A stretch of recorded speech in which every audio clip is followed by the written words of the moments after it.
மாணவர்கள் அனைவருக்கும் வணக்கம். இது உங்கள் பிரின்சிபல்ஸ் அகாடமி. அதாவது பார்த்தீங்கன்னா 2026ஆம் ஆண்டு காவலர் தேர்வுக்காக பார்த்தீங்கன்னா நமது பயிற்சி மையம் சார்பில் விரைவில் ஆன்லைன் வகுப்புகள் பார்த்தீங்கன்னா தொடங்க போகிறோம். அதுக்கான இன்ட்ரோடக்ஷன் கிளாஸ் தான் பார்த்தீங்கன்னா நம்ம அப்லோட் பண்ணிட்டு இருக்கோம். அதில் பார்த்தீங்கன்னா இன்னைக்கு நம்ம இந்திய அரசியலமைப்பு அப்படின்ற டாப்பிக்ல இன்ட்ரோ மட்டும் பார்த்தீங்கன்னா பார்க்க போகிறோம். சரிங்களா?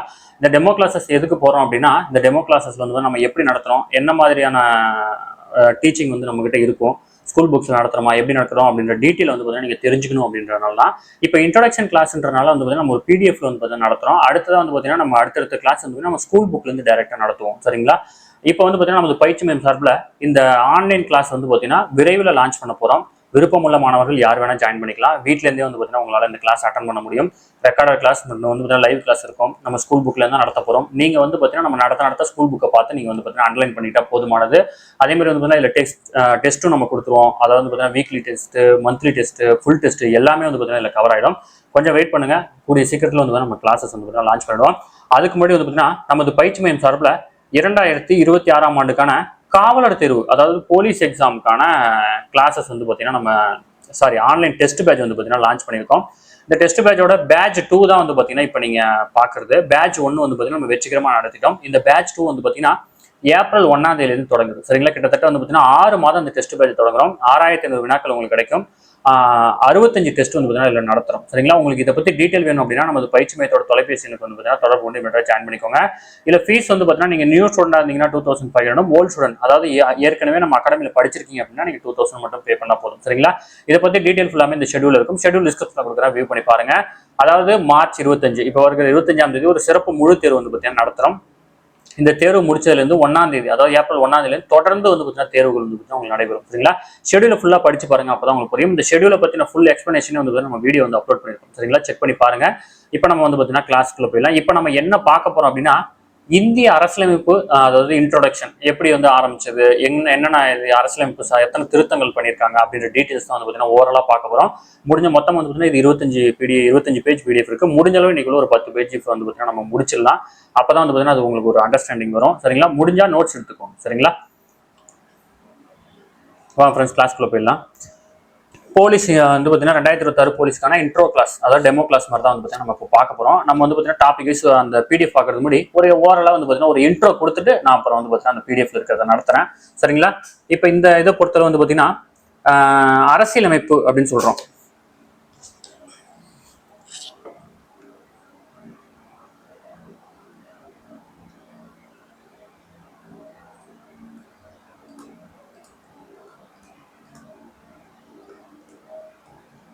ஓகேவா? இந்த அரசியலமைப்புங்கிறது பாத்தீங்கன்னா வேற கலர். இதுல அரசியல் இருக்கு பாத்தீங்களா? இந்த அரசியல் அப்படின்ற வார்த்தை கிரேக்க சொல். ஓகேங்களா? கிரேக்க சொல்லான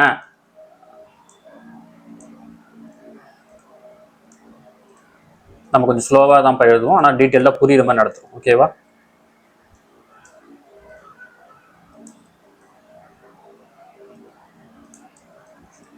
கிரேக்க சொல்லான புலிஸ் அப்படின்ற வார்த்தையிலிருந்து பார்த்தீங்கன்னா பெறப்பட்டது. இந்த அரசியல் அப்படின்ற வார்த்தை கிரேக்க சொல்லான நகர அரசு அப்படின்னு பெறப்பட்டது. இது உங்க பள்ளிப்படத்தில் இருக்குது. 11th 12th லெவலில் டிகிரி இருக்கும். உங்களுக்கு ஓரளவு ஒரு இன்ட்ரோ கொடுக்கணும் அப்படின்றனால பார்த்தீங்கன்னா அதை கொடுத்துட்டு இருக்கேன். அடுத்த பார்த்தீங்கன்னா இந்த அரசியல்ங்கிறது 5ஆம் நூற்றாண்டுல வாழ்ந்த பிளேட்டோ, இந்த பேர்லாம் கேள்விப்பட்டிருப்பீங்க. ஓகேங்களா? அடுத்து பார்த்தீங்கன்னா அரிஸ்டாட்டில்.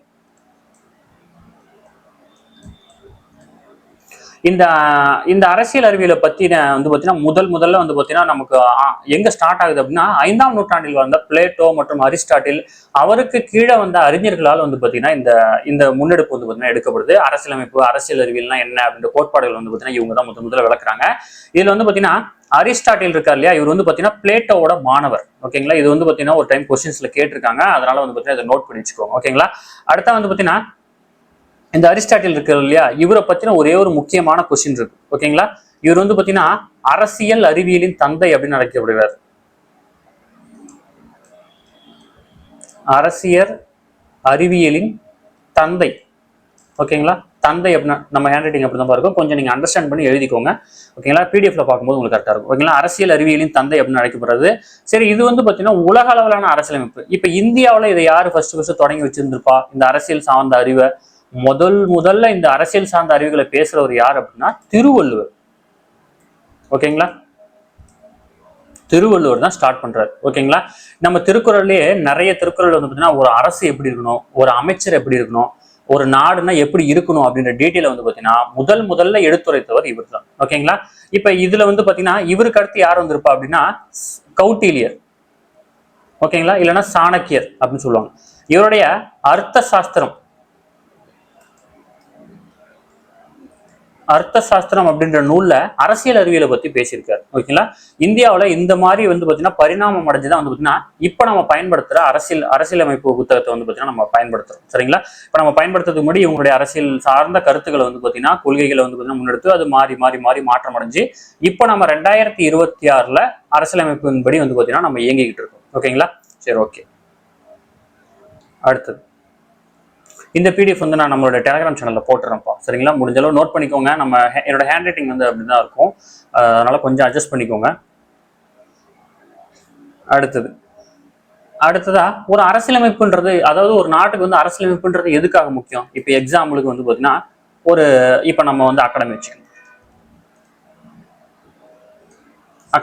அகாடமி ஸ்கூல் எது வேணா வச்சுக்கோங்க. இதுல யார் இருப்பா? ஃபர்ஸ்ட் வந்து பாத்தீங்கன்னா நம்ம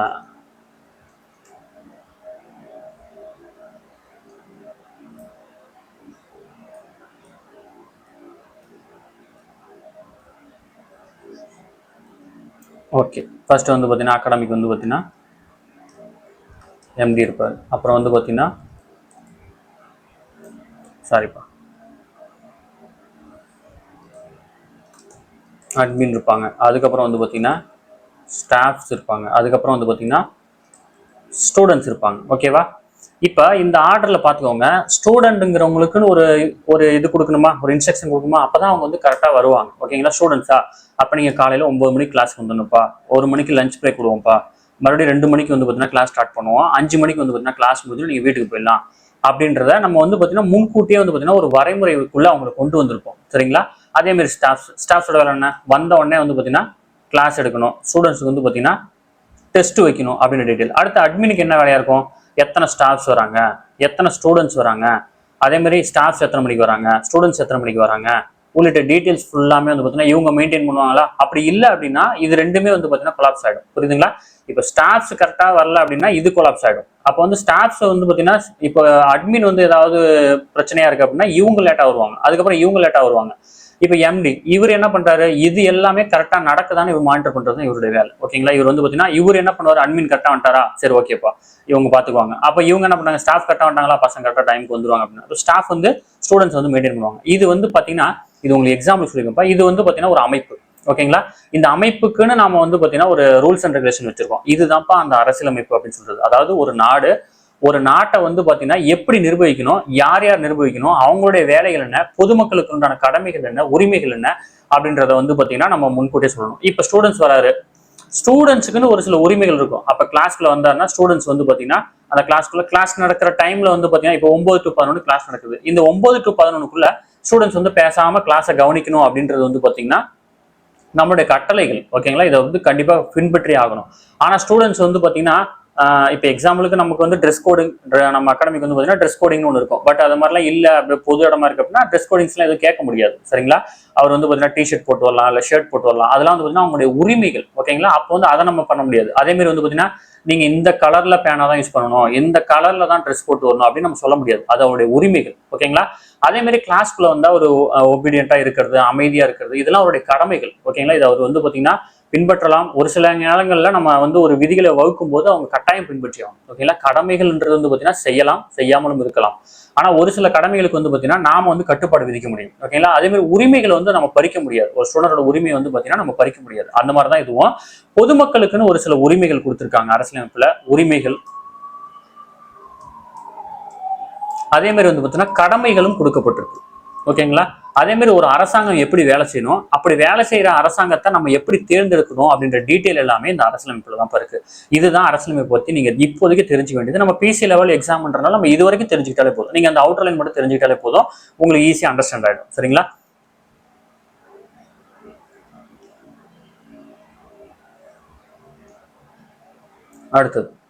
அடுத்ததா இப்ப இந்த அரசியலமைப்பை பத்தி வந்து பாத்தீங்கன்னா என்னென்ன பார்க்க போறோம் அப்படின்னு வந்து பாத்தீங்கன்னா இந்த அரசியலமைப்புல முதல்ல வந்து பாத்தீங்கன்னா இந்த அரசியலமைப்பு எங்க ஸ்டார்ட் ஆகுது ஓகேங்களா?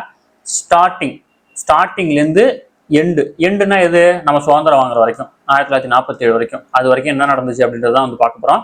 அதுக்கப்புறம் வந்து பாத்தீங்கன்னா இதுல வந்து பாத்தீங்கன்னா அட்டவணை, அப்புறம் வந்து பாத்தீங்கன்னா பகுதிகள், பார்ட்னு சொல்லுவாங்க. எத்தனை பகுதிகள் இருக்கு அரசியலமைப்புல, எத்தனை அட்டவணை இருக்கு, எத்தனை பகுதிகள் இருக்கு, அதை பத்தி ஃபுல் டீட்டெயில் வந்து பாத்தீங்கன்னா இந்த வீடியோல முடிஞ்ச அளவு நம்ம பார்க்க முயற்சி பண்ணுவோம்.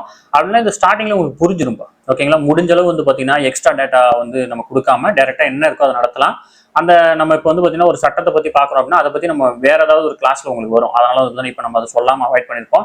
மற்றபடி அதுக்கு எல்லாமே வந்து பாத்தீங்கன்னா உங்களுக்கு நடத்திடும். சரிங்களா? இப்போ டேரக்டா நம்ம பிடிஎஃப் போயிடலாம். இப்போ இதை பத்தின வந்து பாத்தீங்கன்னா ஓரளா வந்து பாத்தீங்கன்னா உங்களுக்கு ஒரு ஐடியா வந்துருக்கும். சரிங்களா? இப்போ டேரக்டா நம்ம வந்து பாத்தீங்கன்னா கிளாஸ் போயிடலாம். பிடிஎஃப்ல இருக்கிறது அப்படியே பார்த்து நடத்த வேண்டியதான். ஓகே, இப்போ நம்ம பார்க்க போறது இதுதான்ப்பா, அரசியலமைப்பு பற்றி தான் பார்க்க போறோம். இந்திய அரசியலமைப்பு வந்து பாத்தீங்கன்னா உருவாக்குவதற்கு அடிப்படையாக அமைந்த சட்டங்கள்னு ஒரு சில சட்டங்கள் இருக்குப்பா ஓகேங்களா? இதுல வந்து பாத்தீங்கன்னா நம்ம தெரிஞ்சுக்க வேண்டியது ஆங்கிலேய கிழக்கிந்திய கம்பெனியினுடைய ஆட்சி எப்ப நடக்குது அப்படின்றது ரொம்ப முக்கியம். ஒரு நிமிஷம். ஆங்கிலேய கிழக்கிந்திய கம்பெனியுடைய ஆட்சி வந்து பாத்தீங்கன்னா 1773 ஓகேங்களா, 1858 அந்த இடைப்பட்ட காலத்துலதான் வந்து பாத்தீங்கன்னா நடக்குது.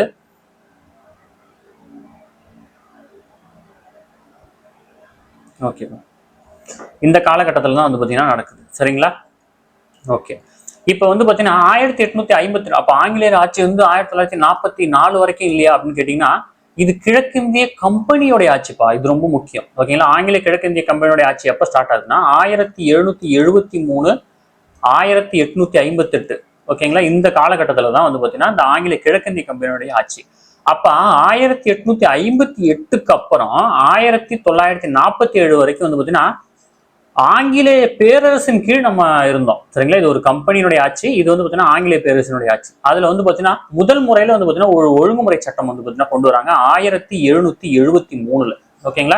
இதை பத்தி டீட்டெயில் வந்து நமக்கு சொல்ல தேவையில்ல, ஜஸ்ட் இதை தெரிஞ்சுக்கோங்க. இது வந்து பாத்தீங்கன்னா தனியா உங்களுக்கு இருக்கு. சரிங்களா? இதை பத்தி ஃபுல்லாவே நம்ம நடத்துவோம். ஓகேங்களா? அதுக்கப்புறம் இதுல இந்த சட்டத்தை நம்ம ஏன் கொடுத்துருக்கோம்? அந்த ஒழுங்குமுறை சட்டம் 1773 ஒரு சில சட்டங்களை வந்து பாத்தீங்கன்னா விதிக்கிறாங்க புதுசா. ஓகேங்களா? அதன்படி இந்த அரசியலமைப்பு சட்டம் இப்படி பரிணாமம் அடைஞ்சிட்டே வருது. ஓகேங்களா? கடைசி பட்டய சட்டம் வந்து பாத்தீங்கன்னா 1853 ஆங்கில கிழக்கிந்திய கம்பெனியினால் கொண்டு வரப்பட்ட கடைசி பட்டய சட்டம் எப்ப அப்படின்னா 1853. ஓகேங்களா? இதுல வந்து பாத்தீங்கன்னா 1833 ஒரு பட்டய சட்டம் கொண்டு வந்திருப்பாங்க. இது வந்து பாத்தீங்கன்னா ஜஸ்ட் உங்களுக்கு எப்படி பரிணாமம் அடைஞ்சு வந்துச்சு அப்படின்றத காட்டுறதுக்காக இதை கொடுத்துருக்கோம். ஓகேங்களா? அதை பத்தி நம்ம டீட்டெயில் பார்க்கலாம். அடுத்தது ஆங்கிலேய பேரரசின் கீழ் இந்தியா, அதான் இந்திய அரசு சட்டம் 1858. இதுலதான் வந்து பாத்தீங்கன்னா ஆங்கிலேய கிழக்கிந்திய கம்பெனியுடைய ஆட்சி வந்து பாத்தீங்கன்னா முடிவுக்கு வருது. ஓகேங்களா? அதுக்கப்புறம் வந்து பாத்தீங்கன்னா இது பிரிட்டிஷாரோட நேரடி கட்டுப்பாட்டின் கீழ் வந்து பாத்தீங்கன்னா இந்திய அரசாங்கம் வருது. இதுல மிண்டோ மார்லி சீர்திருத்தம் 1909 கொண்டு வராங்க. அடுத்ததா மாண்டேக் செம்ஸ்போர்ட் சீர்திருத்தம் 1899, இந்திய அரசு சட்டம் 1935, இந்திய விடுதலை சட்டம் 1947. இது வரைக்குமே வந்து பாத்தீங்கன்னா இதுல இருக்கிற எல்லா சட்டமும் வந்து பாத்தீங்கன்னா பரிணாமம் அடைஞ்சு வந்துட்டே இருக்கு. ஓகேங்களா? இதுல முக்கியமானது வந்து பாத்தீங்கன்னா இந்திய அரசு சட்டம். இதை பத்தி நம்ம தனியாவே பார்த்தாகும். சரிங்களா? இந்த இந்திய அரசு சட்டத்துல என்னென்ன இருக்கு, இதுல இருந்து என்னென்ன கொண்டு வந்தாங்க அப்படின்னு சொல்றது. ஓகேங்களா? இது எல்லாமே உங்களுக்கு வந்து பாத்தீங்கன்னா ஹிஸ்டரியே கவர் ஆயிடும்பா. ஒன்னும் நீங்க ஃபீல் பண்ண தேவையில்ல. ஜஸ்ட் நீங்க வந்து எப்படி ஒரு அவுட்டரா தெரிஞ்சுக்கணும் இதுல கொடுத்துருக்கேன். ஓகே, நம்ம இதுல பார்க்கணும்னு அவசியம் இல்லை. டேரக்டா வந்து பாத்தீங்கன்னா உங்களுக்கு அரசியலமைப்பு பத்தி ஓரளவு சொல்லி அடிச்சு டேரக்டா போயிருக்கலாம். பட் இதுல புரிஞ்சுக்கணுக்காக கொடுத்துருக்கேன். சரிங்களா? அடுத்தது நான் முன்னாடியே சொன்ன மாதிரி தான்ப்பா, அதாவது கூடிய விரைவில் வந்து நம்ம கிளாஸ் ஸ்டார்ட் பண்ண போறோம். இதுல என்னென்ன கொடுத்துருக்கோம் அப்படின்னு வந்து பாத்தீங்கன்னா லைவ் அண்ட் ரெக்கார்டட் கிளாஸ் கொடுத்துருவோம். கம்ப்ளீட்டா போலீஸ் சிலபஸ் கவர் பண்ணி கொடுத்துருவோம். Daily classes, practice, topic wise வந்து பாத்தீங்கன்னா ஈஸியா நம்ம எக்ஸ்பிளைன் பண்ணுவோம். ஸ்டடி மெட்டீரியல்ஸ் வந்து பாத்தீங்கன்னா முடிஞ்ச அளவு நம்ம கொடுத்துருவோம். எல்லாம் ஸ்கூல் புக்ல இருந்து நடத்துறோம். அந்த நடத்துற பிடிஎஃப் வந்து பாத்தீங்கன்னா உங்களுக்கு கொடுத்துருவோம். Weekly test analysis, doubt கிளாரிங் section, அப்புறம் வந்து பாத்தீங்கன்னா லாஸ்ட் மினிட்ஸ்ல ரிவிஷன் மெட்டீரியல், கரண்ட் அஃபேர்ஸ் எல்லாமே நம்ம கொடுத்துருவோம். சரிங்களா?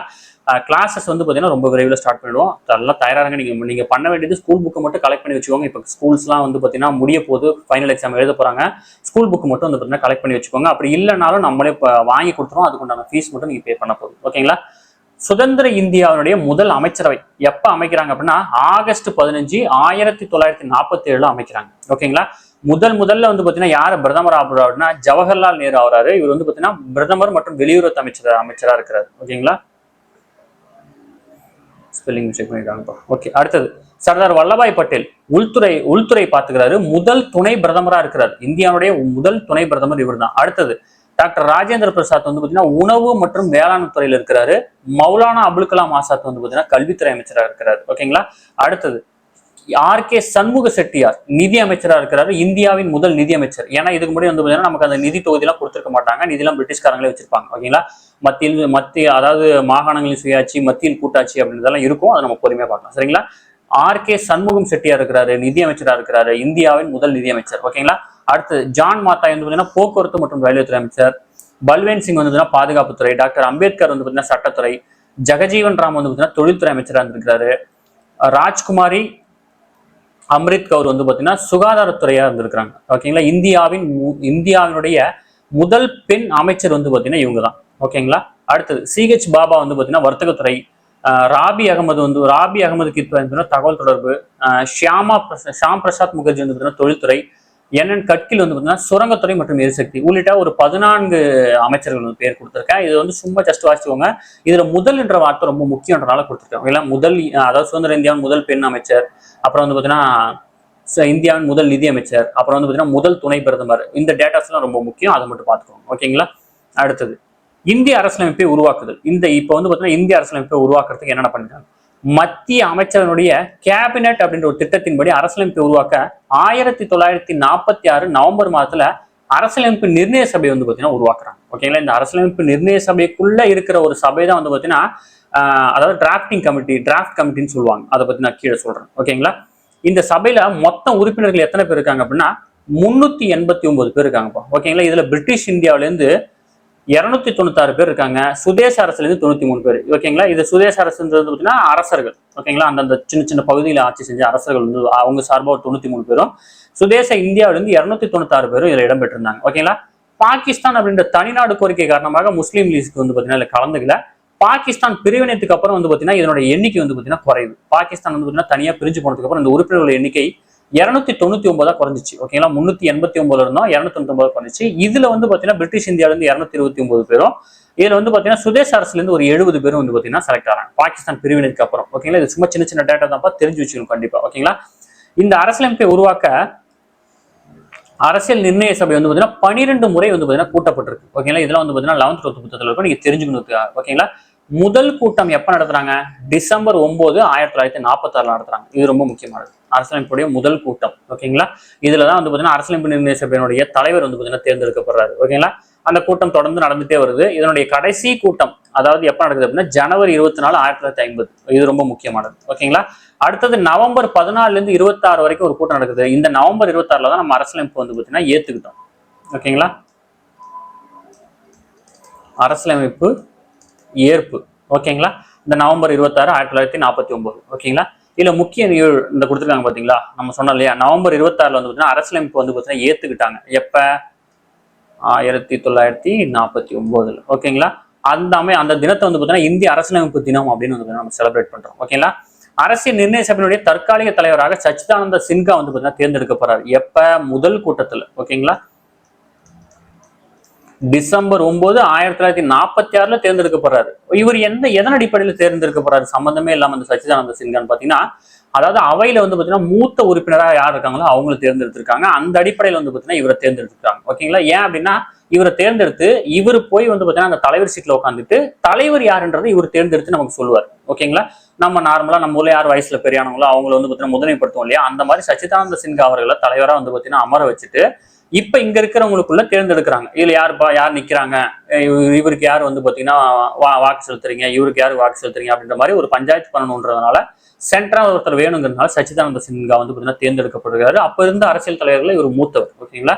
அதனால அவர் தேர்ந்தெடுக்கிறாங்க. அடுத்ததா டிசம்பர் 11, 1946 வந்து பாத்தீங்கன்னா அரசியல் நிர்ணய சபையினுடைய நிரந்தர தலைவர், நிலையான தலைவராக டாக்டர் ராஜேந்திர பிரசாத் தேர்ந்தெடுக்கப்படுறாரு. இவர் போய் சச்சிதானந்த சின்ஹா போய் உட்காந்துட்டு சும்மா ஒரு பாத்தீங்கன்னா ஓட்டிங் எடுத்து அதுல வந்து பாத்தீங்கன்னா இவரை தேர்ந்தெடுக்கிறாங்க 11. ஓகேங்களா. அடுத்தது BN ராவ் என்பவர் அரசியல் நிர்ணய சபையினுடைய ஆலோசகராக நியமிக்கப்பட்டார். ஓகேங்களா. இவர் தான் வந்து அரசியலமைப்பு நிர்ணய சபையினுடைய ஆலோசகர்.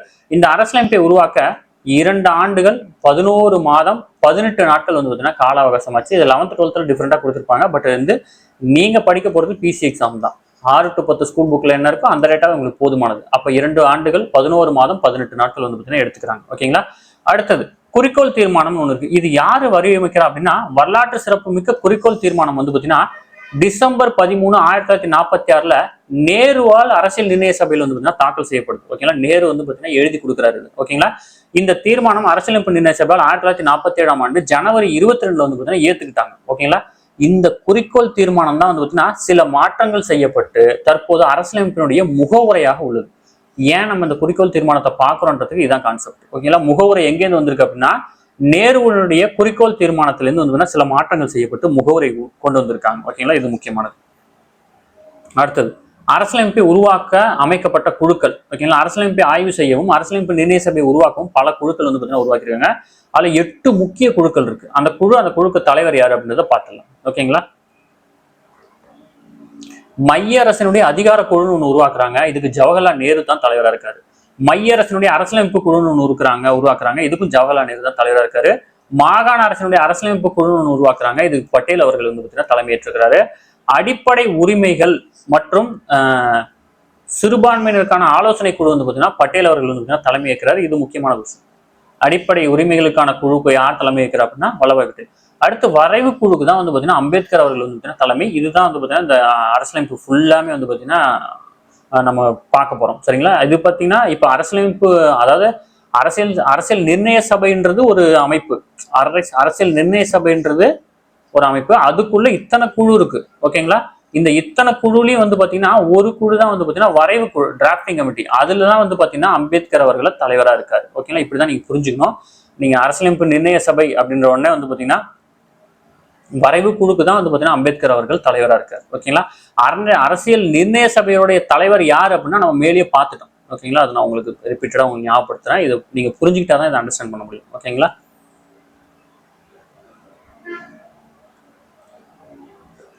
இங்க இருக்காரு பாருங்க. அரசியலமைப்பு நிர்ணய சபையினுடைய தலைவர் யார் அப்படின்னா ராஜேந்திர பிரசாத். இது ரொம்ப முக்கியமானது. அதாவது வரைவு குழுக்கு தலைவர் தான் வந்து பாத்தீங்கன்னா அம்பேத்கர் அவர். ஏன்னா இது நீங்க மிஸ்டேக் பண்ற இடம், அதனால நம்ம வந்து பாத்தீங்கன்னா சொல்றோம். சரிங்களா, அடுத்தது செயல்முறை குழுன்னு ஒண்ணு கொண்டு வராங்க. இதுக்கு வந்து பாத்தீங்கன்னா ராஜேந்திர பிரசாத் தலைவரா இருக்காரு. ஓகேங்களா, அடுத்தது வரைவு குழு. இந்த வரைவு குழு இதுதான் முக்கியமான குழு. அரசியலமைப்பு வந்து பாத்தீங்கன்னா இவங்க தான் கஷ்டப்பட்டு எழுதி கொடுத்துருக்காங்க. ஓகேங்களா, உருவாக்கம் எப்ப உருவாக்குறாங்க? ஆகஸ்ட் 29, 1947 அரசியல் நிர்ணய சபை வரைவு குழு வந்து பாத்தீங்கன்னா உருவாக்குறாங்க. ஓகேங்களா, இந்த குழுல ஒரு தலைவரும் 6 உறுப்பினர்களும் இருக்காங்க. 1+6 அப்படின்ற அடிப்படையில் வந்து பாத்தீங்கன்னா இதனுடைய கெப்பாசிட்டி. ஓகேங்களா, தலைவர் யாரா இருக்காது நமக்கே தெரியும். அம்பேத்கர் அவர்கள் தான் தலைவர். அரசியலமைப்பு நிர்ணய சபையுடைய வரைவு குழுவோட தலைவர் வந்து பாத்தீங்கன்னா அம்பேத்கர் அவர்கள். ஓகேங்களா, அடுத்தது இதனுடைய உறுப்பினர்கள் யாரு அப்படின்னு வந்து பாத்தீங்கன்னா என் கோபால்சாமி ஐயங்கார். இதெல்லாம் வந்து பாத்தீங்கன்னா உங்களுக்கு வந்து 4 ஆப்ஷன் கொடுத்து சம்பந்தமே இல்லாதவர் யாரு, அதாவது தொடர்பு இல்லாதவர் யாருன்னு கொடுத்துருவாங்க. அதனால இது படிச்சுதான் ஆகணும். சரிங்களா, இது பிசி லெவலையும் உண்டு. அடுத்தது அல்லாடி கிருஷ்ணசாமி ஐயர். அடுத்து டாக்டர் KM முன்ஷி இருக்காரு. சையது முகமது சாதுல்லா இருக்காரு. அடுத்து வந்து பாத்தீங்கன்னா என் மாதவராவ். PL மிட்டருக்கு பதிலாக, அதாவது இவர் தான் ஃபர்ஸ்ட் இருந்தாரு. அதுக்கப்புறம் வந்து பாத்தீங்கன்னா இவரை மாத்தினாங்க. TT கிருஷ்ணமாச்சாரி. இவர் வந்து பாத்தீங்கன்னா DP கைத்தான் அவர்களுக்கு பதிலாக வந்து பாத்தீங்கன்னா இவரை மாத்தினாங்க. ஓகேங்களா, அரசியலமைப்பு ஏற்பு. அரசியலமைப்பு வந்து பாத்தீங்கன்னா குறிப்பிட்ட பல கட்டங்களாக ஆராய்ந்து வரைவு குழு தனது அறிக்கை வந்து பாத்தீங்கன்னா அரசியல் நிர்ணய சபையிடம் பிப்ரவரி 21, 1948 வந்து பாத்தீங்கன்னா வழங்குறாங்க. அதுக்கப்புறம் வந்து பாத்தீங்கன்னா ஒரு 1 year டைம் எடுத்து அதை அலசி ஆராய்ச்சி அதுக்கப்புறம் அதை ஏத்துக்கிட்டாங்க. ஓகேங்களா, அடுத்தது இதனால்தான் அம்பேத்கர் என்ன சொல்றாங்க, இந்திய அரசியலமைப்பின் தந்தை, அரசியலமைப்பினுடைய சிற்பி, நவீன மனு அப்படின்னு அழைக்கப்படுறாரு. ரொம்ப ரொம்ப முக்கியமான கொஸ்டின். பிசிலாம் வந்து பாத்தீங்கன்னா ஒரு கேட்கக்கூடிய ஒரு கேள்வி. ஓகேங்களா, அடுத்தது அரசியலமைப்பு வரைவு வாசிப்பு. அம்பேத்கர் உருவாக்கிய இறுதி அரசியலமைப்பு வந்து பாத்தீங்கன்னா 3 முறை வாசிக்கிறாங்க. ஓகேங்களா, முதல் வாசிப்பு எப்ப நடத்துறாங்க? நவம்பர் 4, 1948. இரண்டாவது வாசிப்பு நவம்பர் 15, 1948. மூன்றாம் வாசிப்பு நவம்பர் 14, 1949. இதெல்லாம் பெருசா கேட்க மாட்டாங்க. அது எப்படி உருவாகி வந்திருக்குன்றத நீங்க தெரிஞ்சுக்கிறதுக்காக நான் கொடுத்துருக்கேன். ஓகேங்களா, இது உங்க பள்ளி பாடப்புத்தகத்திலும் இருக்காது. சரிங்களா, அடுத்தது அரசியலமைப்பு ஏற்பு மற்றும் கையொப்பு. இப்போ வந்து பாத்தீங்கன்னா நவம்பர் 26, 1949 ஏத்துக்கிட்டோம்னு சொல்லலாமா? இந்த வரைவு அறிக்கை அரசியலமைப்பு அங்கீகரிக்கப்பட்டது. இந்த அரசியலமைப்பு நிர்ணய சபை தலைவரும் உறுப்பினர்களும் இதுல வந்து பாத்தீங்கன்னா கையெழுத்திட்டாங்க. அதாவது வந்து பாத்தீங்கன்னா இது வந்து டிராப்டிங் கமிட்டியை சொல்றாங்க. இது வந்து பாத்தீங்கன்னா அரசியலமைப்பினுடைய நிர்ணய சபைன்னு ஒண்ணு சொன்ன பாத்தீங்கன்னா அந்த பெரிய இது அரசியலமைப்போட நிர்ணய சபை. இதுல இருக்க ஒரு குழு தான் வந்து பாத்தீங்கன்னா வரைவு குழு. இவங்க எழுதி வந்து பாத்தீங்கன்னா இந்த சபைக்கு வந்து சப்மிட் பண்ணிட்டாங்க. இந்த சபையினுடைய உறுப்பினர்கள் வந்து பாத்தீங்கன்னா 299 பேர். நம்ம மேல பார்த்தோம் இல்லையா, அதாவது பாகிஸ்தான் பிரிவினைக்கு அப்புறம் 299 பேர்னு. இதுல 288 உறுப்பினர்கள் மட்டும்தான் வந்து பாத்தீங்கன்னா கையெழுத்திட்டாங்க. ஓகே, இந்தியாவுக்காக அரசியலமைப்பு உருவாக்குறோம், அதுலேருந்தே வந்து பார்த்தீங்கன்னா ஒரு சிலர் வந்து பார்த்தீங்கன்னா அதை ஆதரிக்கல. 284 பேர் வந்து பார்த்தீங்கன்னா இதுக்கு வந்து பார்த்தீங்கன்னா கையொப்பம் விட்டுருக்காங்க. சரிங்களா? அடுத்தது அரசியலமைப்பினுடைய ஆரம்பகால அமைப்பு எப்படி இருந்துச்சு? அரசியலமைப்பு கொள்கை வந்து பார்த்தீங்கன்னா ஏற்றுக்கொண்ட போது என்னென்ன இருந்துச்சு அப்படின்றத பார்க்க போறோம். ஓகேங்களா? முகப்புரை. ஓகேங்களா? அடுத்து வந்து பார்த்தீங்கன்னா ஷரத்துகள், அதாவது எத்தனை விதிகள் இருந்துச்சு, எத்தனை பாகங்கள் இருந்துச்சு, எத்தனை அட்டவணைகள் இருந்துச்சு. ரொம்ப ரொம்ப முக்கியமான கொஸ்டின். ஓகேங்களா? அரசியலமைப்புடைய முகவரை வந்து பார்த்தீங்கன்னா ஆரம்ப காலத்துல ஒரே ஒரு முகவரி தான் இருந்துச்சு. இப்போ ஒரே ஒரு முகவரி தான் இருக்கு. அதுல எந்த மாற்றமும் இல்லை. அடுத்தது விதிகள். அரசியலமைப்பை உருவாக்கும் போது 395 விதிகள் இருந்துச்சு. இப்ப 448க்கும் மேற்பட்ட விதிகள் இருக்கு. ஓகேங்களா? அதே மாதிரி பாகங்கள் வந்து பாத்தீங்கன்னா 22 பாகங்கள் இருந்துச்சு. இப்ப 25 பாகங்கள் இருக்கு. அப்போ வந்து பாத்தீங்கன்னா 8 அட்டவணை தான் இருந்துச்சு. இப்ப 12 அட்டவணை. ஓகேங்களா? இது எப்படி அப்படின்னா சுதந்திரம் அடைஞ்சோடனே நம்ம ஏத்துக்கிட்டோம் இல்லையா? அரசியலமைப்பு வந்து பாத்தீங்கன்னா 1949 சரி ஜனவரி இல்ல நவம்பர்னு வச்சுக்கோங்க. நவம்பர் 26 வந்து பாத்தீங்கன்னா நம்ம ஏத்துக்கிட்டோம். இந்த ஏத்துக்கிட்டப்பையிலேருந்து வந்து பாத்தீங்கன்னா இதெல்லாம் அப்படி இருந்துச்சு. இப்ப ரீசெண்டா 2026 வந்து பாத்தீங்கன்னா இந்த மாதிரி வந்து பாத்தீங்கன்னா சேஞ்சஸ் இருக்கு. இது கேட்பாங்க. ஓகேங்களா? அரசியலமைப்பு உருவாக்கப்பட்ட போது பாகங்கள் எண்ணிக்கை வந்து பாத்தீங்கன்னா 22, தற்போது 25. அட்டவணை வந்து பாத்தீங்கன்னா அப்ப 8, இப்ப 12. இந்த மாதிரி வந்து பாத்தீங்கன்னா கேட்பாங்க. ஓகேங்களா? அரசியலமைப்பை நடைமுறைப்படுத்துறாங்க. எப்ப நடைமுறைப்படுத்துறாங்க? அதாவது வந்து பாத்தீங்கன்னா நவம்பர் 26, 1949 வந்து பாத்தீங்கன்னா அரசியலமைப்பு வந்து பாத்தீங்கன்னா ஏத்துக்கிட்டாங்க. ஆனா உடனே நடைமுறைப்படுத்தல. ஜனவரி 26, 1950 இருந்து இது வந்து செல்லும், இது வந்து நடைமுறைக்கு வரும் அப்படின்னு சொல்லிட்டாங்க. ஆனா வந்து பாத்தீங்கன்னா நவம்பர் 26, 1949 ஒரு சில விஷயங்களை மட்டும் ஏத்துக்கிறாங்க. என்ன ஏத்துக்கிறாங்க? தேர்தல், குடியுரிமை. இது ரெண்டு மட்டும் நம்முடைய அரசியலமைப்புல இருந்து இப்போ உடனேல இருந்து அமலுக்கு வருது. மத்த அனைத்துமே ஜனவரி 26, 1950 வந்து நடைமுறைக்கு வருது அப்படின்னு சொல்லியிருக்காங்க. ஓகேங்களா? அடுத்தது இந்திய அரசியலமைப்பை உருவாக்க 2 ஆண்டுகள் 11 மாதம் 18 நாள் வந்து பாத்தீங்கன்னா எடுத்துக்கிட்டு இருக்காங்க. ஓகேங்களா? இதை உருவாக்க மொத்தமா வந்து பாத்தீங்கன்னா 64 லட்சங்கள் வந்து பாத்தீங்கன்னா செலவாயிருக்கு அந்த காலத்துல. ஓகேங்களா? அப்போ 1946 இருந்து 49 காலகட்டத்துல 64 லட்சங்கிறது பெரிய தொகை. சரிங்களா?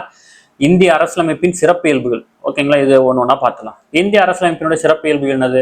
உலகிலேயே மிக நீளமான எழுதப்பட்ட அரசியலமைப்பு. ரொம்ப நீளமானது. ஓகேங்களா? கிட்டத்தட்ட 448 இது பார்க்கணும் இல்லையா? விதிகள் ரொம்ப நீளமானது. ஓகேங்களா? அடுத்தது பல்வேறு நாடுகளில் இருந்து பெறப்பட்டது. ஆமா, நம்முடைய அரசியலமைப்பை எழுதும் போது அரசியல் தலைவர்கள் 60க்கும் மேற்பட்ட நாடுகளுடைய அரசியலமைப்பு சட்டத்தை எடுத்து படிச்சு பார்த்து இதுல நம்ம இந்தியாவுக்கு எது எது சரியா இருக்கும் அப்படின்றது வந்து பார்த்தீங்கன்னா நம்ம கொடுத்துருக்காங்க. ஓகேங்களா? அடுத்தது நெகிழும் நெகிழா தன்மை. அதாவது நெகிழும் நெகிழா தன்மை அப்படின்னானது ஒரு சில இடங்கள்ல நமக்கு வந்து பார்த்தீங்கன்னா சலுகைகள் வழங்கப்பட்டாலும் ஒரு சில இடங்கள்ல அதுக்கு கட்டுப்பாடுகள் விதிக்கப்பட்டிருக்கும். ஓகேங்களா? இப்ப எக்ஸாம்பிளுக்கு எப்படி சொல்றது? இப்போ வந்து பார்த்தீங்கன்னா உங்களுக்கு வந்து பார்த்தீங்கன்னா பேச்சுரிமை கொடுத்துருக்காங்க. சரியா? இப்போ பேச்சுரிமை கொடுத்துருக்காங்கன்னா நீங்க எந்த இடத்துல வேணா வந்து பார்த்தீங்கன்னா நின்று பேசலாம், எது வேணா நடக்கலாம். இப்போ அதே மாதிரி வந்து பார்த்தீங்கன்னா ஒரு முக்கியமான ஒரு பிரச்சனைக்குரிய இடம், அந்த இடத்துல வந்து பார்த்தீங்கன்னா 144 தடை உத்தரவு பிறப்பிச்சிருக்காங்க, ஏதோ பிரச்சனை, அந்த இடத்துல போய் எனக்கு பேச்சுரிமை இருக்கு அப்படின்னு சொல்லிட்டு நீங்க பேச முடியாது. ஓகேங்களா? அதான் நெகிழும் நெகிழா தன்மை. ஓகேங்களா? அடுத்தது கூட்டாட்சி முறை. ஆமா, நம்ம வந்து பார்த்தீங்கன்னா கூட்டாட்சி முறை தான் வந்து பார்த்தீங்கன்னா செயல்படுத்துறோம். ஓகேங்களா? இந்த கூட்டாட்சி இது எல்லாமே உங்களுக்கு வந்து தனித்தனியா அந்த டாபிக்ல வரும்போது எக்ஸ்பிளைன் பண்ணுவோம்ப்பா. இப்போதைக்கு வந்து பார்த்தீங்கன்னா ஜஸ்ட் ஞாபகம் மட்டும் வச்சுக்கோங்க. அடுத்தது பாராளுமன்ற அரசாங்க முறை. ஆமா, நம்ம பாராளுமன்றம் தான் வந்து பார்த்தீங்கன்னா இந்திய அரசாங்கத்தை வந்து பார்த்தீங்கன்னா கட்டுப்படுத்துது. ஓகேங்களா? அடுத்தது இறையாண்மை உடைய அரசாங்கம். அதாவது இறையாண்மைன்னா என்னன்னா நம்ம யாருக்கும் வந்து பார்த்தீங்கன்னா பதில் சொல்ல கடமை. இந்தியா வந்து பார்த்தீங்கன்னா எந்த ஒரு நாட்டுக்கும் பதில் சொல்ல கடமைப்பட்ட நாடு கிடையாது. ஓகேங்களா? இந்தியா ஒரு தனி நாடு. அதனுடைய கொள்கைகளை அதுவே வகுத்துக் கொள்ளும். சரிங்களா? அடுத்தது ஒருங்கிணைக்கப்பட்ட சுதந்திரமான நீதித்துறை. சாரிப்பா, உச்ச நீதிமன்றம், உயர் நீதிமன்றம், மாவட்ட நீதி, இந்த நீதிமன்றம் தனியா ஒரு அமைப்பு. இது வந்து பாத்தீங்கன்னா ஒருங்கிணைக்கப்பட்டிருக்கும். சரிங்களா? அடுத்தது அடிப்படை உரிமைகள் வழங்கியிருக்காங்க நமக்கு. சரிங்களா? அரசுக்கான வழிகாட்டும் நெறிமுறைகள், கோட்பாடுகள் வழங்கியிருக்காங்க. இது அரசியலமைப்பு உள்ள இருக்கு, உள்ள போய் பார்த்துக்கலாம். அடிப்படை கடமைகள் கொடுத்திருக்காங்க. மதச்சார்பற்ற அரசா இருக்கு. அரசு வந்து பாத்தீங்கன்னா எந்த மதத்தையும் தன்னுடைய மதமா வந்து பாத்தீங்கன்னா அறிவிச்சது இல்லை. ஓகேங்களா? அதே மாதிரி முக்கியமானது வயது வந்தோர் அனைவருக்கும் வாக்குரிமை அளிச்சிருக்கிறாங்க. ஒற்றை குடியுரிமை தான் பயன்படுத்துறோம். சுதந்திரமான அமைப்புகள் நிறைய இருக்கு. எலெக்ஷன் கமிஷன் இருக்கு, இப்ப நீதித்துறை இருக்கு. இதெல்லாம் வந்து பாத்தீங்கன்னா சுதந்திரமான அமைப்புகள். அதை வந்து பாத்தீங்கன்னா யாரும் கண்ட்ரோல் பண்ண முடியாது. சரிங்களா? இப்ப எலெக்ஷனுக்குன்னு வந்து பாத்தீங்கன்னா ஒரு மினிஸ்டர் இருக்க மாட்டாரு. நீதித்துறைக்குன்னு வந்து பாத்தீங்கன்னா ஒரு மினிஸ்டர் இருக்க மாட்டார். சட்டத்துறை அமைச்சர் வேற, நீதித்துறையில இருக்கக்கூடிய கண்ட்ரோல் பண்றதுக்குலாம் அமைச்சர் கிடையாது. சரிங்களா? அவசர நிலை வந்து பாத்தீங்கன்னா பிறப்பிக்கலாம். சட்டத்தின் ஆட்சி, சட்டத்தின்படிதான் ஆட்சி நடத்தணும் அப்படின்றத நம்ம அரசியலமைப்போட நோக்கம். மூன்றடுக்கு அரசாங்க முறை. இந்த மூன்றடுக்கு அரசாங்க முறையில இருந்து உங்களுக்கு ஒரு கேள்வி கேட்க வாய்ப்பு இருக்குப்பா. ஓகேங்களா? இதை நோட் பண்ணிச்சுக்கோங்க. இதை நம்ம நடத்துவோம்ப்பா. சரிங்களா? இது சும்மா ஓரளவு உங்களுக்கு சும்மா ஞாபகப்படுத்த விட்டுருங்கப்பா. அதாவது உங்களுக்கு 18 வயசு, மக்கள் வாக்களிக்கும் வயது வந்து பார்த்தீங்கன்னா 18. ஓகேங்களா. பஞ்சாயத்து தேர்தலில் போட்டியிடுவதற்கான வயது வந்து பார்த்தீங்கன்னா 21. நீங்க இப்ப MLA, MP, prime minister, CM ஆகணும் அப்படின்னா நீங்க 25 வயது வந்து பார்த்தீங்கன்னா பூர்த்தி அடைஞ்சிருக்கணும். அதே மாதிரி ராஜ்யசபா மாநிலங்களவை உறுப்பினர் ஆகணும் அப்படின்னா 30 வயது வந்து பார்த்தீங்கன்னா பூர்த்தி அடைஞ்சிருக்கணும். இதே நீங்க குடியரசுத் தலைவராக இருக்கணும் அப்படின்னா, குடியரசுத் தலைவர், துணை குடியரசுத் தலைவர், ஆளுநர் ஆகணும் அப்படின்னா 35 வயது பூர்த்தி அடைந்தவராக இருக்க வேண்டும். சரிங்களா. அதுதான் வந்து பார்த்தீங்கன்னா உங்களுக்கு ஷார்ட்டா கொடுத்துருக்கேன். இது வந்து பார்த்தீங்கன்னா புத்தகத்துல தனித்தனி இடத்துல இருக்கும். சரி, சும்மா ஒரு டைம் உங்களுக்கு கொடுத்துட்டா ஈஸியாக ஞாபகம் வச்சுப்பீங்கன்றனால இப்படி கொடுத்துருக்கேன். இதை அப்படி சும்மா எழுதி வச்சுக்கோங்க. ஏன்னா 18 வயசுன்னா வாக்களிக்கும் வயது, 21 பஞ்சாயத்து தேர்தல், நீங்க எம்பி, எம்எல்ஏ, பிஎம், சிஎம்லாம் ஆகணும் அப்படின்னா 25 வயசு இருந்தாலே போதும். ராஜ்யசபா அதாவது மாநிலங்களவை உறுப்பினர் ஆகணும்னா மட்டும்தான் 30 வயது பூர்த்தி அடைந்திருக்க வேண்டும். குடியரசுத் தலைவர், துணை குடியரசுத் தலைவர், ஆளுநர் ஆகணும்னா 35 வயது வந்து பார்த்தீங்கன்னா பூர்த்தி அடைந்திருக்க வேண்டும். ஓகேங்களா. அடுத்தது பிற நாடுகளிலிருந்து பெறப்பட்ட முக்கிய அம்சங்கள் என்ன அப்படின்னு பார்த்துக்கலாம். இந்திய அரசு சட்டம் 1935 நம்ம மேல பார்த்தோம் இல்லையா. இந்த அரசு சட்டத்திலிருந்து ஒரு சில டேட்டாஸ் வந்து பார்த்தீங்கன்னா நம்ம புதியதாக பயன்படுத்திய எழுதிய அரசியலமைப்புல வந்து பார்த்தீங்கன்னா இணைச்சிருக்கோம். என்னென்னது? கூட்டாட்சி விதிகள். ஓகேங்களா. அந்த விதிகளை வந்து பார்த்தீங்கன்னா இந்திய அரசு சட்டம் 1935 இருந்து எடுத்து நம்ம பயன்படுத்திருக்கோம். ஆளுநர் அப்படின்னு ஒருத்தர் வந்து இந்தியாவுக்கு வேணும் அப்படின்றது வந்து பார்த்தீங்கன்னா இந்த சட்டத்திலிருந்து நம்ம எடுத்திருக்கோம். அதே மாதிரி நீதித்துறையும் நம்ம அதுல இருந்து எடுத்திருக்கோம். பொது தேர்வாணையம். ஓகேங்களா. பொதுவான ஒரு தேர்வாணையம் இருக்கணுங்கிறத அங்கிருந்து எடுத்திருக்கோம். அதே மாதிரி நெருக்கடி கால விதிகளை வந்து பார்த்தீங்கன்னா நம்ம அங்கிருந்து எடுத்திருக்கோம். நிர்வாக விவரங்களையும் வந்து பார்த்தீங்கன்னா நம்ம அங்கிருந்து எடுத்திருக்கோம். சரிங்களா. அடுத்தது இங்கிலாந்துல இருந்து ஒரு சில டேட்டா எடுத்திருக்கோம்ப்பா. இப்ப இங்கிலாந்தோட அரசியலமைப்பு படிச்சுட்டு இல்ல ஒரு சில விஷயம் வந்து பார்த்தீங்கன்னா நமக்கு தேவைப்படுது, நம்மளுடைய அரசியலமைப்புல சேர்க்கலாம் அப்படின்னு சொல்லி சேர்த்துக்காங்க. என்ன அப்படின்னா நாடாளுமன்ற அரசாங்க முறை. இது கொஸ்டின் அப்படியே கேட்பான். நாடாளுமன்ற அரசாங்க முறை எந்த நாட்டிலிருந்து நம்ம எடுத்திருக்கோம் அப்படின்னா இங்கிலாந்துல இருந்து. அதே மாதிரி சட்டத்தின் ஆட்சி அப்படின்ற வார்த்தை வந்து பார்த்தீங்கன்னா இங்கிலாந்துல இருந்து எடுத்திருக்கோம். ஓகேங்களா. அடுத்தது ஒற்றை குடியுரிமை வழங்குறாங்க. இதுவும் நம்ம இங்கிலாந்துல இருந்து எடுத்திருக்கோம். ஓகேங்களா. இப்ப எக்ஸாம்பிளுக்கு யூஎஸ் இருக்கு, இந்தியா இருக்குப்பா. ஓகேங்களா.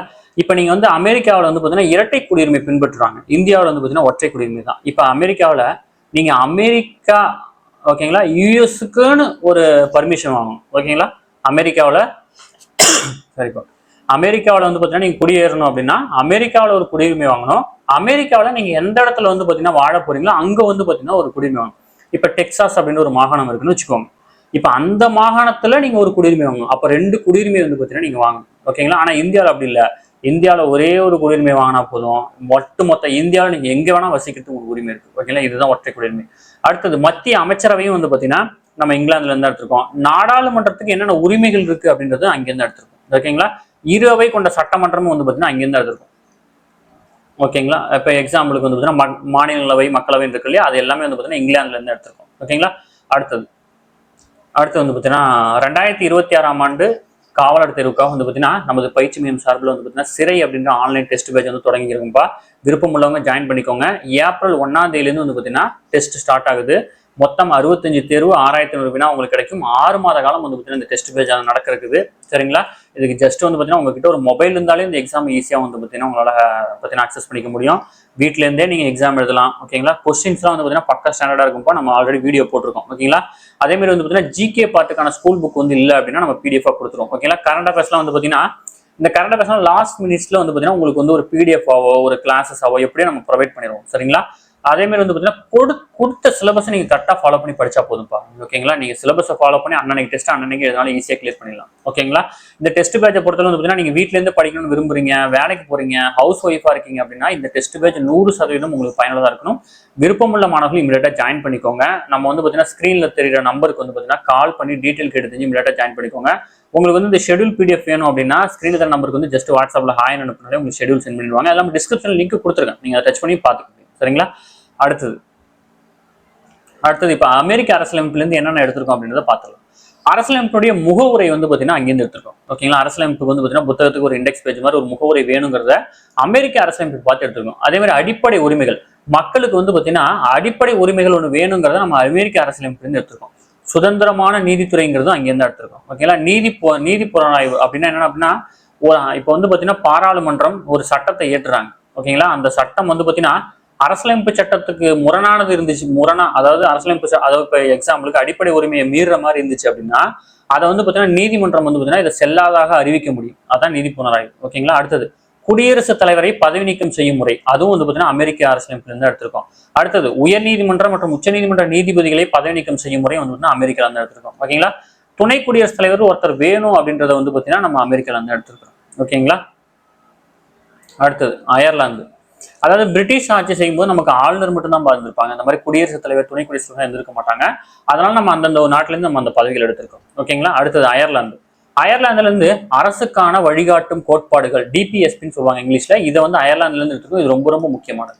ஓகேங்களா. அடுத்தது மாநிலங்களுக்கு நியமன உறுப்பினர்களை நியமித்தல் அப்படின்ற விஷயத்த வந்து பார்த்தீங்கன்னா நம்ம இதுல இருந்து எடுத்திருக்கோம். ஓகேங்களா. அடுத்தது குடியரசுத் தலைவருக்கு தேர்தலை எப்படி நடத்தணும் அப்படின்றத நம்ம அயர்லாந்துல இருந்து தான் எடுத்திருக்கோம். சரிங்களா. அடுத்தது கனடால இருந்து வந்து பார்த்தீங்கன்னா கூட்டாட்சியின் வலிமையான மத்திய அரசு. ஓகேங்களா. மத்திய அரசினுடைய பொதுப்பட்டியல், மாநில ஆளுநர்களை மத்திய அரசு நியமனம் செய்தல், உச்ச நீதிமன்றத்தின் அறிவுரை, அதிகார வரம்பு, இதெல்லாம் நம்ம கனடால இருந்து வந்து கனடா அரசியலமைப்புல இருந்து எடுத்திருக்கோம். ஓகேங்களா. அடுத்தது இப்ப வந்து அடுத்தது ஆஸ்திரேலியா. ஆஸ்திரேலியால இருந்து என்ன எடுத்திருக்கோம்? வர்த்தகம், சுதந்திரமான வாணிகம். இந்தியா வந்து பாத்தீங்கன்னா எந்த நாட்டும் கட்டுப்பட்டதில்லை. தான் பிடிச்ச நாட்டு கூட வந்து பாத்தீங்கன்னா சுதந்திரமான வணிகம் செய்ய முடியும். நாடாளுமன்றத்தின் இரு அவைகளுடைய கூட்டத்தை வந்து பாத்தீங்கன்னா அந்த நாட்டுல இருந்து எடுத்திருக்கோம். ஓகேங்களா. அடுத்தது ஜெர்மனி அரசியலமைப்பு. இது வந்து பாத்தீங்கன்னா வெய்மர் அரசியலமைப்புன்னு சொல்றாங்க. அவசர நிலையின் போது அடிப்படை உரிமைகளை ரத்து செய்யறதை நம்ம இங்க இருந்து எடுத்திருக்கோம். ஓகேங்களா. இந்த அவசர நிலையம் வந்து பாத்தீங்கன்னா 1935 இந்திய அரசு சட்டத்தில இருந்து எடுத்திருப்போம். ஆனா அந்த அவசர நிலையின் போது அடிப்படை உரிமைகள் வந்து ரத்து செய்யணும் அப்படின்றது வந்து இந்த அரசியலமைப்புல இருந்து எடுத்திருக்கோம். ஓகேங்களா. அடுத்தது ரஷ்யா. அடிப்படை கடமைகள் வந்து ரஷ்யால இருந்து வாங்கியிருக்கோம். ஓகேங்களா. ரொம்ப ரொம்ப முக்கியமானதுப்பா. இந்த அடிப்படை உரிமைகள் எங்கேருந்து எடுத்திருக்கோம், அடிப்படை கடமைகள் எங்கேருந்து எடுத்திருக்கோம், இதெல்லாம் ரொம்ப முக்கியமானது. ஓகேங்களா. அடிப்படை உரிமைகள். ஓகேங்களா. அடிப்படை உரிமைகள் அமெரிக்கா. அடிப்படை கடமைகள் அப்படின்னு எடுத்துக்கிட்டோம்னா வந்து பாத்தீங்கன்னா ரஷ்யா. ஓகேங்களா. அதே மாதிரி 5 ஆண்டு திட்டங்களை நம்ம இங்க இருந்து எடுத்திருக்கோம். ஓகேங்களா. 5 ஆண்டு திட்டங்கள் வந்து ரஷ்யால இருந்து எடுத்திருக்கோம். முகப்புரையில நீதி பற்றிய கோட்பாடும் இந்த நாட்டுல இருந்து எடுத்திருக்கோம். ஓகேங்களா. அடுத்தது பிரான்ஸ். பிரான்ஸ்ல குடியரசு அப்படின்ற வார்த்தை வந்து நம்ம அங்கிருந்து எடுத்து பயன்படுத்தி இருக்கோம். குடியரசு நாடு வந்து குடியரசா இருக்கணும் அப்படின்றதெல்லாம் வந்து பாத்தீங்கன்னா நம்ம பிரான்ஸ் நாட்டோட அரசியலமைப்பு பார்த்தா வந்து நம்ம எடுத்திருக்கோம். ஓகேங்களா. அதே மாதிரி முகப்புரையில சுதந்திரம், சமத்துவம், சகோதரத்துவம் பற்றிய கோட்பாடுகள் வந்து கொடுத்திருக்காங்க. இதுவும் நம்ம பிரான்ஸ் அரசியலமைப்புல இருந்து எடுத்து பயன்படுத்திருக்கோம். ஓகேங்களா. அடுத்தது தென்னாப்பிரிக்கா. அரசியலமைப்பை திருத்தம் செய்யும் முறை. அரசியலமைப்புல வந்து திருத்தம் மேற்கொள்ளணும்னா என்னென்ன நடைமுறைகளை பயன்படுத்தணும் அப்படின்றத தென்னாப்பிரிக்கால இருந்து எடுத்திருக்கோம். நாடாளுமன்ற மாநில உறுப்பினர்களுக்கான தேர்தலை எப்படி நடத்தணும்ன்றத அங்கிருந்து எடுத்திருக்கோம். ஓகேங்களா. அடுத்தது ஜப்பான். ஜப்பான் வந்து பார்த்தீங்கன்னா சட்டத்தை அமல்படுத்தும் முறை. ஒரு சட்டத்தை போட்டோம், அதை எப்படி அமல்படுத்தணுன்றதை ஜப்பானுடைய அரசியலமைப்புல இருந்து நம்ம எடுத்து பயன்படுத்திட்டு இருக்கோம். ஓகேங்களா. அடுத்தது தேசிய சின்னங்கள் கொடுத்திருக்காங்க. ஓகேங்களா. தேசிய பறவை வந்து பார்த்தீங்கன்னா மயில். இது எப்போ எடுத்துக்கிட்டாங்கன்னா 63. தேசிய விலங்கு புலி. இது 1973 எடுத்துக்கிறாங்க. இதுக்கு முன்னாடி 72 வரை வந்து பார்த்தீங்கன்னா சிங்கம் இருந்துச்சு. ஓகேங்களா. தேசிய பழம் வந்து பார்த்தீங்கன்னா மாம்பழம் 1950 எடுத்துக்கிறாங்க. அதே மாதிரி தேசிய மரம் வந்து பார்த்தீங்கன்னா ஆலமரம் 1950. தேசிய விளையாட்டு வந்து பார்த்தீங்கன்னா ஹாக்கி. தேசிய நீர்வாழ் உயிரினம் வந்து பார்த்தீங்கன்னா கங்கை டால்பின் அப்படின்னு சொல்லுவாங்க. ஓகேங்களா. இது 2010 ஏத்துக்கிறாங்க. அதே மாதிரி வந்து பார்த்தீங்கன்னா இந்த டேட்டாவை பொறுத்தளவு வந்து பார்த்தீங்கன்னா